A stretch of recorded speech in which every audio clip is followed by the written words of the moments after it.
The year is 1996. A woman walks into a cramped workshop tucked inside a converted Victorian hospital in East London. The hallway smells of old stone and new leather. The floors creak with every step. Scraps of silk, calfskin, and suede are piled on every surface like treasure that has not been sorted yet. The windows are small and high, the kind that let in light but not much of the world outside. And behind a workbench so worn it might have come with the building sits a small, quiet Malaysian man, moving a needle through leather with the focused precision of someone who has been doing exactly this since he was 11 years old. That man's name is Choo, and the woman who just walked through the door is about to change his life forever, though not entirely in the way he will imagine. Here is what you need to know before we go any further. In the years that follow this meeting, the name Choo will become one of the most recognizable luxury brands on earth. It will be worn by Princess Diana. It will appear on Oscar night, on red carpets from Los Angeles to Cannes, on the feet of Madonna and Beyoncé and Jennifer Lopez. It will be referenced in a Kanye West song. It will be the centerpiece of a scene in Sex and the City, so powerful that an entire generation of women will absorb Choo as shorthand for a certain kind of aspiration. Beautiful, expensive, slightly dangerous. The brand that starts in this hospital workshop will eventually sell for $1.35 billion. But here is the part that nobody leads with. The man whose name is on every single shoebox, the craftsman who built this art form with his own bare hands, who stitched leather in Hackney when nobody was watching, who earned the trust of the Princess of Wales one handmade pair at a time, will not be the one who gets to keep the company. He will sell his stake. He will watch his name become a holding company asset. He will spend years as a footnote in the story of his own brand. And yet, that is not the end of his story, not even close. How does a boy born into poverty in a small Malaysian island city, the son of a cobbler who ran his trade from the front room of a modest shop house, end up dressing the most photographed woman on the planet? How does he lose control of a billion-dollar empire that bears his name and still manage to leave a legacy that outlasts the acquisition? And what does it mean? What does it really mean when the thing you built becomes bigger than you are? This is the story of Choo, and it starts, as so many extraordinary stories do, not with money or opportunity or a single brilliant idea, but with a child watching a parent work. Georgetown, Penang, Malaysia, the 1950s. The city sits on the northeastern tip of Penang Island, separated from the Malaysian peninsula by a narrow strait that has made it a crossroads for centuries. Arab traders came here. The British made it a crown colony. Chinese merchants built their shophouses in rows along streets that still carry their names. Indian workers brought temples and spices. The result is a city of layered cultures, layered flavors, layered histories, a place where you can hear 3 languages in a single street market and eat food that reflects the migrations of 2 centuries in a single sitting. It is not a wealthy city by any measure that the outside world would recognize, but it is alive in a particular way, alive with craft, with commerce, with the particular energy of a place that has always had to make something out of what it has. Choo ran a shoe shop from the front room of the family home. He was a cobbler and a shoemaker both, someone who repaired what existed and also created what did not. Every morning he opened the shutters. Every morning he sat at his workbench with his tools arranged around him, and he began. There was nothing romantic about it, not in the way the word artisan has come to mean something romantic in a later age. This was work. This was the work that fed the family. This was what a man with skill and no other options did with his days. Jimmy Choo Yang Keat was born on November 15, 1948, the second of 11 children. The family was not destitute, but they were careful. Money was allocated, not spent freely. Education was valued, but not guaranteed. When necessity called, school could wait. The world Jimmy grew up in was one where everyone contributed what they could, where skills were not optional extras, but economic necessities, where the ability to make something with your hands was not a hobby, but a form of survival. Every afternoon after school, the young Jimmy came home not to play, not to rest, but to watch. He positioned himself at the edge of his father's workbench, and he observed the way a piece of leather was selected, held up to the light to check for flaws, run between the fingers to assess its weight and softness. The way a last, the wooden form shaped like a foot, gave the shoe its structure before the leather was even touched. The way a pattern was measured and cut, how the pieces would be assembled, how stitches were placed and spaced and tensioned so that the finished shoe would hold its shape for years. His father did not narrate any of this. He worked. Jimmy watched. When I first started, my father wouldn't let me make a shoe, Jimmy would recall decades later in an interview. Instead, he said, sit and watch. For months and months, I did that. There is a whole philosophy of education in this instruction. You do not start by doing. You start by seeing, really seeing, with full attention, until what you are observing begins to live in your hands without you having to think about it. It is an ancient method. It is also a profoundly effective one. By the time Jimmy Choo was 11 years old, he had made his first complete pair of shoes. Not practice pieces, not an exercise. A real pair. Leather slippers, hand-stitched, cut and shaped to fit the feet of his mother. He presented them to her. She put them on. His father looked at the work without saying much. But the nod that followed was worth more than any formal assessment. In that household, being seen was its own form of praise. But Penang in the late 1950s and through the 1960s was not a place that could hold Jimmy Choo's ambition indefinitely. The family's financial pressures were real and constant. School became a luxury that could not always be afforded. Jimmy dropped out before completing his primary education, not because he was uninterested, not because he was incapable, but because the circumstances of his life simply did not allow for the conventional path. This is worth pausing on. The man who would go on to receive an honorary doctorate and open his own fashion academy in Mayfair, the man who would be awarded an Order of the British Empire by the Queen and honoured with the title of Dato by the Malaysian royalty, never finished primary school.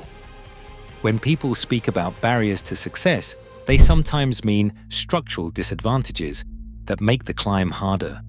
Jimmy Choo was not climbing with a lighter pack. He was climbing without shoes. And yet, something in him was already formed in a way that formal education cannot easily shape. He understood craft from the inside out. He understood what it meant to take a raw material and transform it into something that served a human body, something fitted and functional and, if you were very skilled, beautiful.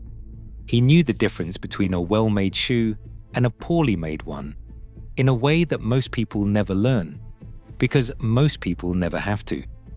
It was in his hands. It was in his eyes. It was the inheritance his father had given him. Sitting in that front room workshop in Georgetown, saying nothing, just working, he was going to need it all. In the early 1980s, Jimmy Choo arrived in London. He was in his early 30s. His English was limited. His savings were thin. The city received him the way London has always received young people who arrive with ambition and no connections, with complete indifference. Nobody in the fashion industry was waiting for him. Nobody was holding a door open. But he had a destination. Cordwainers Technical College, in the East End, in Hackney. It was, and remains, one of the most prestigious shoemaking and design schools in the world, though its reputation operates in a relatively narrow professional circle. The name comes from the medieval guild of cordwainers, craftsmen who worked with new leather to make shoes, not cobblers who repaired existing footwear. Cordwainers made things that had never existed before. The distinction was ancient and intentional, and it mattered to Jimmy Choo in a way that was almost personal. He enrolled in 1980, and almost immediately, something shifted in him. For the first time in his life, he had access to industrial machinery, to a range of materials he had never been able to afford or source in Malaysia, to teachers who understood the technical vocabulary of his craft at the highest level. The college gave him what Penang could not the will to make shoes, which he already had, but the technical knowledge to make them at a level where the world would take notice. Without the cordwainers, I would not be here talking to you today, he said years later. It is a statement so plain and direct that it is easy to miss how much it contains. This is a man who had made his first pair of shoes at 11, who had spent years watching a master craftsman work, who had a lifetime of practical knowledge already woven into his muscle memory. And he still credits the college as the turning point, because craft at the level he was reaching for requires more than inherited skill. It requires understanding why things work, not just that they do.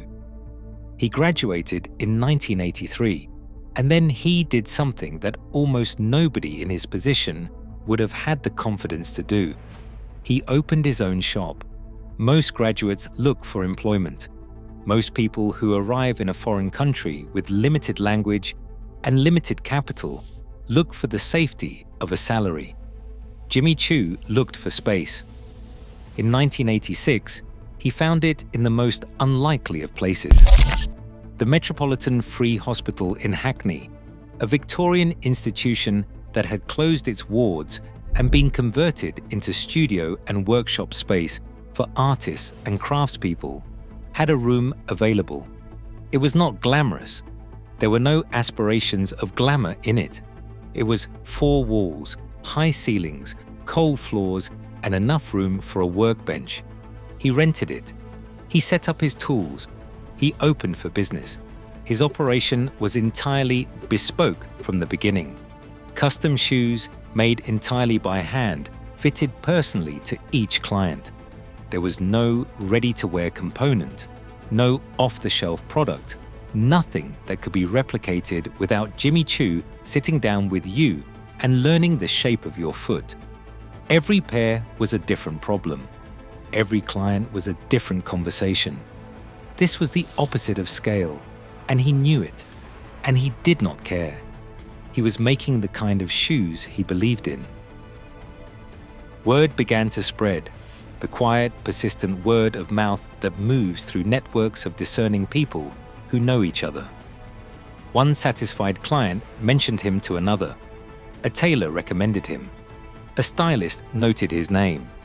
The quality was visible, undeniable, the kind that creates its own reputation without any assistance from press or advertising. Then came 1988. Vogue magazine, the British edition, the definitive Bible of fashion in that country, and one of the most influential publications in the world, ran an 8-page spread featuring Jimmy Choo's work. 8 pages, in Vogue. For a one-man operation working out of a disused hospital in East London, this was not an opportunity. It was a seismic event. It was the moment when the fashion world collectively looked at Jimmy Choo and decided he was real. The orders began to come in from a different level of client entirely, and somewhere in the early 1990s, a woman named Diana, the Princess of Wales, the most photographed person on the planet, started to pay attention to his shoes. Princess Diana wore Jimmy Choo to her first public performance as a royal, pale blue satin slingbacks. She had found him through the networks of high society that operate in London's elite circles, and she kept finding him because he gave her exactly what she was looking for. Shoes that were extraordinary without being theatrical. Shoes that understood the weight of public life. Shoes that fitted perfectly because they were made for her feet and no one else's. Jimmy Choo visited Kensington Palace to discuss designs.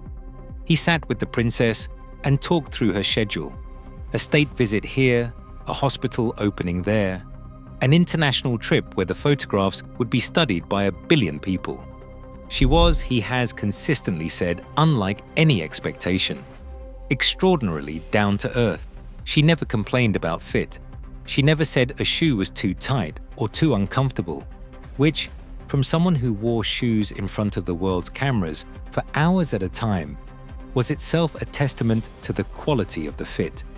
She sent him handwritten thank you notes after his visits to the palace. Princess Diana wasn't like other royals, Jimmy Choo has recalled. She'd try and carry my things for me. That image, the Princess of Wales reaching for a shoemaker's bag, contains everything about why the relationship between them worked. She was interested in the human being, not just the product, and he brought to her the same interest in return. The shoes they made together spanned nearly a decade.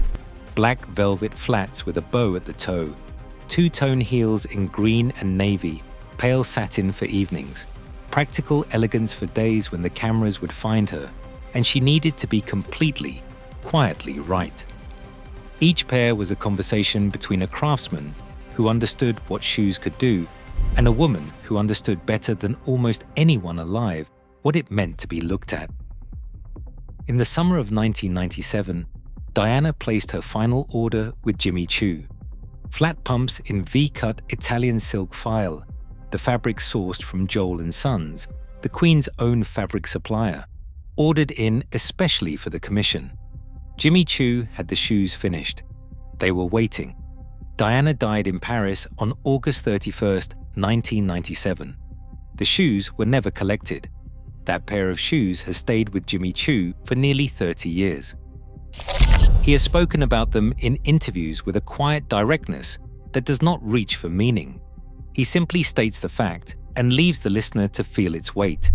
It is a small, intimate grief wrapped inside a much larger one. The last thing she never received. But even as this was unfolding, something else was already in motion. Something that would prove, in its own way, to be a different kind of loss. The woman who walked into Jimmy Choo's Hackney workshop in 1996 was Tamara Mellon. She was 27 years old, the daughter of Tom Yeardy, a former Hollywood stuntman who had co-founded the Vidal Sassoon empire, and she worked as an accessories editor at British Vogue. She had access, through her position, to everything that was interesting in fashion, and she had decided that what was most interesting was the man making shoes in a converted hospital in East London. Mellon's proposition was clear and commercially sound. Jimmy Choo was producing extraordinary work, but the operation was fundamentally limited by its bespoke nature.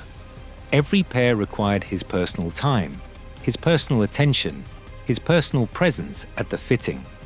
There was no way to grow it without multiplying him, which was obviously impossible. What she proposed was a ready-to-wear line, manufactured in Italian factories to a standard that would justify the Jimmy Choo name, sold in retail boutiques, priced at the upper end of the accessible luxury market. Her father provided the initial capital. Sandra Choi, who was Jimmy Choo's niece by marriage and had been working alongside him since 1989, would join the new company and eventually take on the design direction for the ready-to-wear line. The brand would carry Jimmy Choo's name, his story, his identity as a craftsman. The operation would be Tamara Mellon's. The first boutique opened in May 1996 on Motcombe Street in Belgravia, a neighborhood where the architecture and the rents Both communicate a clear message about who is expected to shop there. The shoes sold. They sold well. Within a remarkably short time, the brand was accelerating in ways that neither the Hackney workshop nor any bespoke operation could ever match. But underneath the acceleration, something was becoming clear that had perhaps not been fully examined at the outset. This was Tamara Mellon's machine. The creative direction, the retail strategy, the investor relationships, the brand positioning, these were her domain. Jimmy Choo, the craftsman, the man who had spent 40 years learning to make shoes by hand with the patience of a medieval guild member, was not built for this world. The boardroom was not his workbench. The investor presentations were not his vocabulary. By 2001, 5 years into the partnership, something had broken. The specifics of what happened between the two partners in those years are not fully on the public record. What is on the public record is the outcome. In November 2001, Jimmy Choo sold his 50% stake in the company. The reported figure was $30 million. $30 million is, by any ordinary measure, a life-changing sum. For a man who had arrived in London as a young Malaysian immigrant with almost nothing, who had built his career one bespoke pair at a time in a room that used to hold patients, it represented a financial transformation that would have been unimaginable to the boy in Penang watching his father work. But the full weight of what happened only becomes clear when you understand what he was selling. He was not selling a shareholding in an abstract financial vehicle. He was selling his name, his identity as a craftsman. The word Jimmy Choo, the specific words, the exact name his parents gave him, the name that had appeared in 8 pages of Vogue, that had been on the feet of Princess Diana, that had become synonymous in the minds of a rapidly growing consumer base with the highest level of luxury footwear.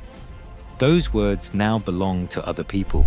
He had sold the right for a succession of private equity firms and eventually a multinational fashion conglomerate to use his identity as their commercial asset. He was 53 years old. He no longer owned himself in that particular way. What happens to a craftsman when the company that bears his name moves on without him?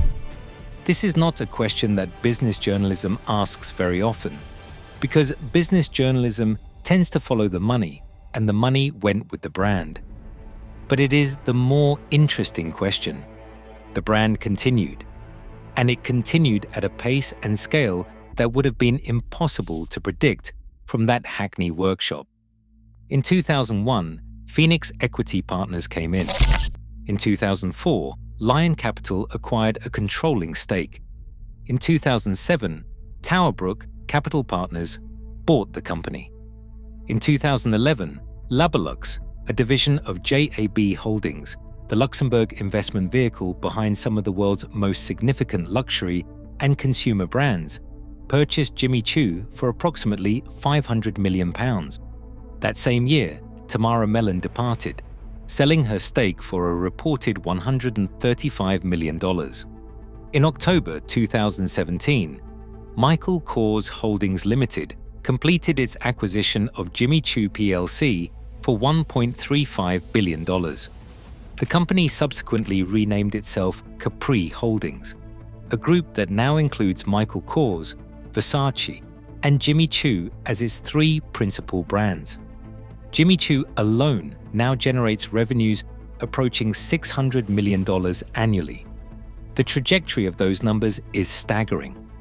A business that started in a rented room in a disused hospital. A business that in its early form was essentially a single craftsman and his workbench, became a billion-dollar asset. That does not happen by accident, and it does not happen without foundation. The foundation was Jimmy Choo the man, the story, the craft, the name. Everything that was built on top of that foundation, the Italian manufacturing, the retail rollout, the private equity investment, the Hollywood placement, the marketing, was only worth what it was worth because of the foundation beneath it. Think about what made the Jimmy Choo brand unstoppable in its ascent through the late 1990s and the 2000s. It was not just the shoes. The shoes were good, excellent in fact, but the luxury market has many excellent shoes. What made Jimmy Choo different was a story that nobody could manufacture because nobody had made it up. A boy from Penang, a father's workshop, a Victorian hospital in East London, Princess Diana's feet. That story was realness, and its realness gave the brand a gravity that money alone cannot buy. When the brand reached Hollywood, it arrived with that story already attached. The Sex and the City effect, which began in the early 2000s, was not an accident of casting. The writers used Jimmy Choo shoes as shorthand for a particular kind of aspiration because the brand had already established in the cultural imagination what that aspiration looked like. Carrie Bradshaw didn't just want shoes. She wanted the idea that those shoes carried, the idea of a craftsman in East London, a pair of hands that made things perfect, a name that meant something beyond commerce. Princess Diana's connection to the brand continued to matter long after her death. In 2017, as the biopic Spencer entered cultural conversation, and Diana's image was reassessed by a new generation, the connection between her and Jimmy Choo was rediscovered and amplified. Journalists wrote about the pale blue satin slingbacks, about the unfinished shoes in Italian silk fail, about the handwritten notes she sent to a workshop in Hackney. These were not press releases. These were true stories that no amount of marketing spend could have produced, because they had happened between two real people a quarter of a century earlier. Meanwhile, Jimmy Choo himself was not disappearing. He was doing what he had always done, working. After selling his stake in 2001, he continued for a time to contribute to the brand he had helped launch. But increasingly, his energy went back to its original form: bespoke couture work, handmade shoes, clients who came to him specifically because they wanted something that a factory, however skilled, could not produce. He operated his personal couture line, making shoes the way his father had taught him to make them, with full attention and full hands. In 2002, the year after he sold his stake in the company, Queen Elizabeth II awarded him an Order of the British Empire, an OBE, for services to the fashion industry. The timing is worth noting. He had just divested from the commercial empire that bore his name, and the British state chose that moment to formally recognize what he had contributed. The honor was not for the business transaction. It was for the craft. Malaysia recognized him too. The Sultan of Pahang had conferred the title of Datuk on him in 2000. The Penang state government followed with its own Dato Award, acknowledging a son of the island who had walked out into the world and made the world look at Penang differently. A boy who had left without much and returned, not in person, but in reputation, having put his hometown on the map of international fashion. In 2021, Jimmy Choo opened the JCA London Fashion Academy in Mayfair, his own institution, a school for young designers with a particular focus on the handmade, on the technical, on the kind of knowledge that cannot be learned from a screen or a manual, but only from a teacher who has the skill living in their hands. He also opened a Hounslow outpost specifically to reach emerging talent who might not have access to the resources that Mayfair represents. He became ambassador for footwear education at the London College of Fashion, the institution that now encompasses Cordwainers, the school that had formed him 40 years earlier. He had gone from student who barely spoke the language to ambassador of the institution. The circularity of this is not lost on him. In 2023, a prestigious scholarship for MA students at the London College of Fashion was named the Cordwainers Dato Jimmy Choo MA Awards. His name attached to the opportunity that he himself had once needed and been fortunate enough to find. If you've learned a craft from your parents and mentors, even studied abroad, he said in a 2024 interview, it would be a waste not to pass it on.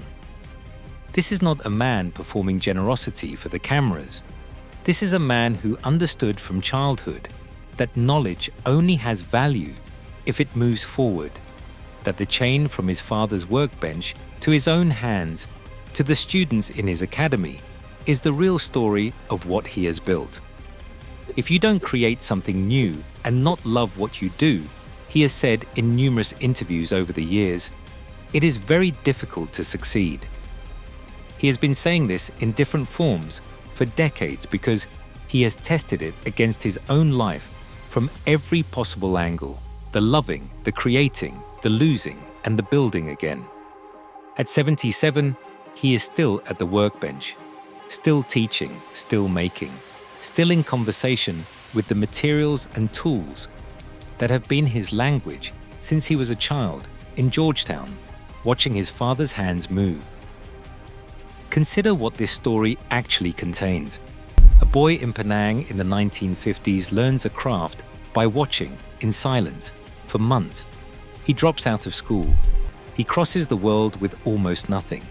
He builds something extraordinary in an East London workshop that nobody visits on purpose. He earns the trust of the most photographed woman in the world, one handmade pair at a time. He co-founds a company that becomes a global luxury brand. He loses control of it. He watches his name sell for $1.35 billion. And then, and this is the part that deserves the most attention, he keeps going.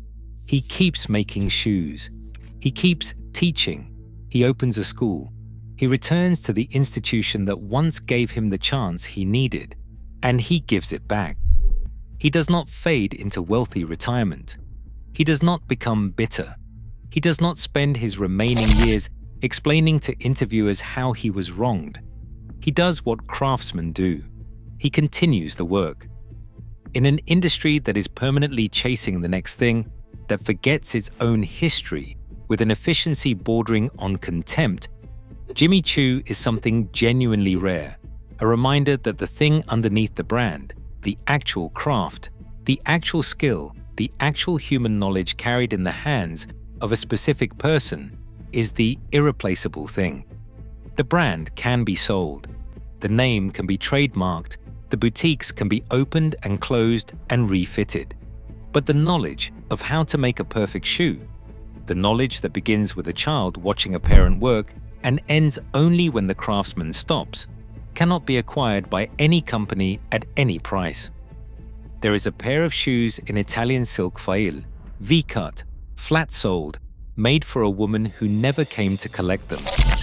They represent something that no financial transaction has ever quite captured about Jimmy Choo. The care, the completeness, the fact that he finished them anyway, even though no one would see them. Because that is what you do when the work matters to you. You finish it. The boy from Penang sat and watched until he understood. Then he picked up the tools. Then he built something that the world recognized as beautiful. Then he lost the building and kept the tools. Then he kept building. That is the legacy of Jimmy Choo, not the billion-dollar sale price, not the red carpet appearances, not the brand that now operates out of Capri Holdings' executive offices. The legacy is simpler and more durable than any of that. The idea that mastery, built slowly and honestly, is a form of wealth that no market can fully price and no acquisition can take away.